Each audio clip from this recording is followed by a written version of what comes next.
Hi hello అండి, this is Harika. Welcome to my channel. ఈరోజైతే మేము టెంపుల్కి వెళ్తున్నాం. ఇక్కడ పల్లిగుట్ట టెంపుల్. ఆ టెంపుల్ ఎలా ఉంటుందో చూపిస్తాను. సో అక్కడ కలుద్దాం. సో మా తమ్ముడు నేను కలిసి అయితే స్టార్ట్ అయ్యాము. ఎవ్రీ మంత్ వెళ్తాము. అక్కడ చిన్నపిల్లలకి ఒక మెడిసిన్ ఇస్తారు. సో అందుకోసం అని చెప్పేసి ఎవ్రీ మంత్ వెళ్తాము. ఆల్రెడీ నేను ఇన్స్టాలో పోస్ట్ పెట్టాను. ఇన్స్టా ఫాలో అయ్యే వాళ్ళకైతే తెలుస్తుంది.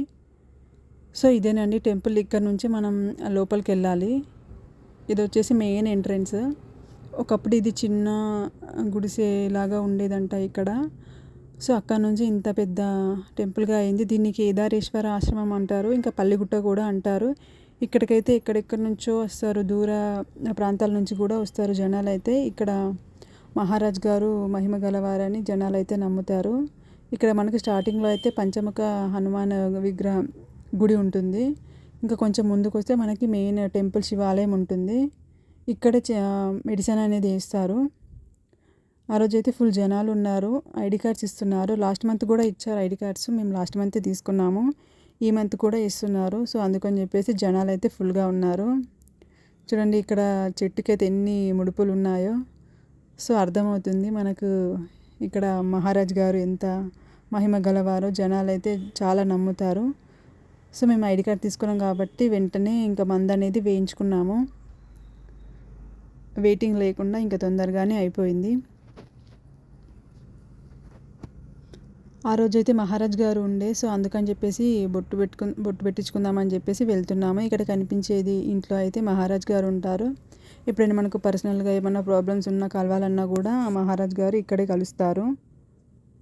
ఇక్కడైతే ఎవ్రీ పౌర్ణమికి అమావాస్యకి అయితే మహారాజ్ గారు బొట్టు పెడతారు. అప్పుడైతే ఇంకా జనాలు ఫుల్ వస్తారు.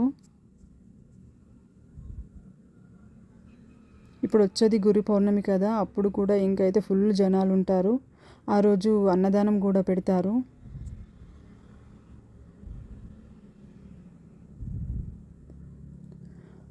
సో మేము వెళ్ళేటప్పటికైతే అక్కడ ఎవరికో బాబుకి అన్నప్రసన్న చేస్తున్నారు.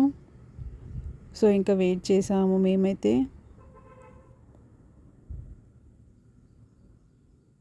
ఇప్పుడు వచ్చేది గురు పౌర్ణమి కదా, ఇంకా జనాలు అయితే ఫుల్గా వస్తారు. మహారాజు బొట్టు పెడతారు అక్కడ. ఆ టైంలో అయితే ఒక ఫంక్షన్ హాల్ ఉంటుంది. ఆ ఫంక్షన్ హాల్లో అయితే బొట్టు పెడతారు. జనాలు అయితే ఫుల్గా వస్తారు. పౌర్ణమి రోజు అయితే ఆ రోజు అన్నదానం కూడా పెడతారు. ఇక్కడ టెంపుల్లో అయితే ప్రతి అమావాస్యకి పౌర్ణమికి అయితే అన్నదానం పెడతారు. సో మేము ఇంకా మహారాజ్ దగ్గర బొట్టు పెట్టించుకొని ఇంకా టెంపుల్ మొత్తం చూద్దామని వెళ్తున్నాము. జనాలు ఎక్కువ లేరు, ప్రశాంతంగా ఉందని చెప్పేసి ఒకసారి చూద్దామని వెళ్తున్నాము.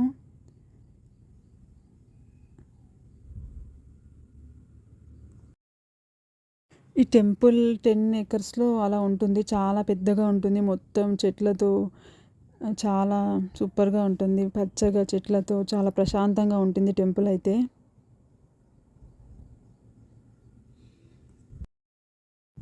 చెప్పాను కదా ఫంక్షన్ హాల్ అని చెప్పేసి.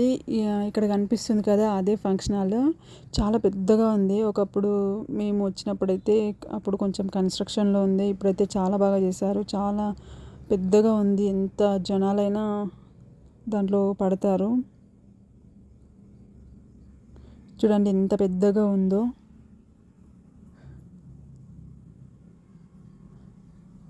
అమావాస్య పౌర్ణమి రోజు బొట్టు పెడతారు కదా, ఈ హాల్ మొత్తం ఇంకా నిండిపోతుంది. దర్శనానికి అయితే చాలా టైం పడుతుంది. 1 అవర్ 2 అవర్ అట్లా పడుతుంది.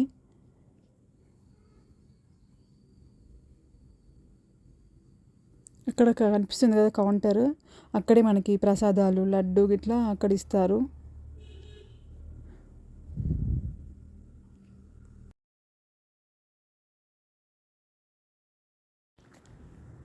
ఈ టెంపుల్ అయితే నిజామాబాద్లో చాలా ఫేమస్ అన్నమాట. ఆల్మోస్ట్ అందరికీ తెలుస్తుంది ఈ టెంపుల్ అయితే.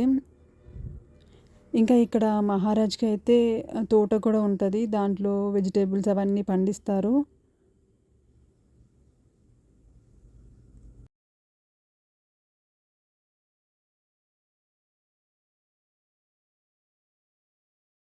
ఇక్కడ కనిపిస్తుంది కదా, ఇది బిల్డింగ్ టైప్ ఉంది కదా, ఇది 9 ఫ్లోర్స్ ఉంటుంది. ప్రతి ఫ్లోర్లో మనకు ఒక విగ్రహం ఉంటుంది. మేము వెళ్ళే టైంకి అయితే అది క్లోజ్ చేశారు వెళ్దామంటే. ఇక్కడ కనిపించేది అయితే గార్డెన్ అనమాట. గార్డెన్లో నక్షత్రవనం అని పేరు పెట్టారు. ప్రతి మొక్కకి ఒక నక్షత్రం పేరు ఉంటుందన్నమాట. చాలా బాగుంది గార్డెన్ అయితే. సో ఇంకా మనకు మహారాజ్ గారు శివభక్తుడు అనమాట. సో అందుకోసమే మనకి ఎక్కడ చూసినా శివనామస్మరణే వినిపిస్తుంది. జనరేటర్ కూడా ఉంది ఇక్కడైతే. ఇక్కడ కనిపించేది సాయిబాబా టెంపుల్ అనమాట. స్వామివారైతే 45 డేస్ అట్లా మౌనవ్రతం ఉంటారంట. అప్పుడు ఎవరితో మాట్లాడరు, శివజపంలోనే ఉంటారంట. సో ఇదేనండి శివాలయము. జనాలు అయితే ఇంకా ఫుల్గా ఉన్నారు.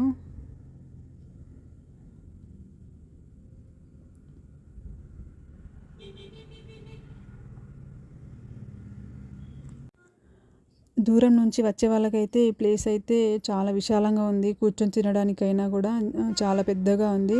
ఇక్కడ కనిపించేది కళ్యాణ మండపం. ఇక్కడ పెళ్ళిళ్ళు కూడా చేసుకోవచ్చు ఫ్రీగా. ఇంకా పక్కనే మనకి ప్లే గ్రౌండ్ కూడా ఉంది. చిన్నపిల్లలకైతే ఆడుకోవడానికి అవన్నీ ఉన్నాయి. ఇంకా దీని పక్కనే మనకి వృద్ధాశ్రమం కూడా ఉంటుంది.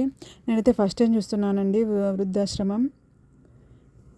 ఇక్కడ వృద్ధులకైతే ఫ్రీగా అకామిడేషన్ ఉంటుంది. ఇంకా ఫుడ్ కూడా పెడతారు ఫ్రీగా. ఇంకా మహారాజ్ గారు అయితే నిరుపేద విద్యార్థులకు కూడా ఫ్రీగా ఎడ్యుకేషన్ అనేది ఇస్తారంట. చాలా గ్రేట్ అండి మహారాజ్ గారు. ఇక్కడ కనిపించేది, ఇక్కడ మనకి అన్నదానం పెడతారు పౌర్ణమికి, అమావాస్యకి. అప్పుడైతే ఇంకా ఫుల్ జనాలు ఉంటారు. ఇక్కడ ఫుడ్ ప్రిపేర్ చేసి ఇక్కడే అన్నదానం నిర్వహిస్తారు. చెట్లు అయితే బాగా పెట్టారండి. ఒకప్పుడైతే చెట్లు ఏం లేకుండే, ఇప్పుడైతే చాలా బాగా కనిపిస్తుంది చెట్లతో పచ్చగా ఎక్కడ చూసినా కూడా. సో ఇక్కడ మనకైతే కిరాణా జనరల్ స్టోర్స్ ఉంటాయి. మనకి పూజకి కావాల్సిన అన్ని ఐటమ్స్ దొరుకుతాయి. అగరబత్తులు, ఆయిల్, సుగంధి లాంటివి అక్కడ దొరుకుతాయి. మనం ఇంటికి కూడా తీసుకెళ్ళచ్చు. చాలా బాగుంటాయండి.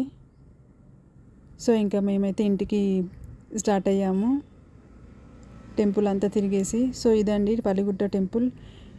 ఈ వీడియో కనుక మీకు నచ్చినట్లయితే లైక్ చేయండి, షేర్ చేయండి, సబ్స్క్రైబ్ చేయండి. See you in the next video.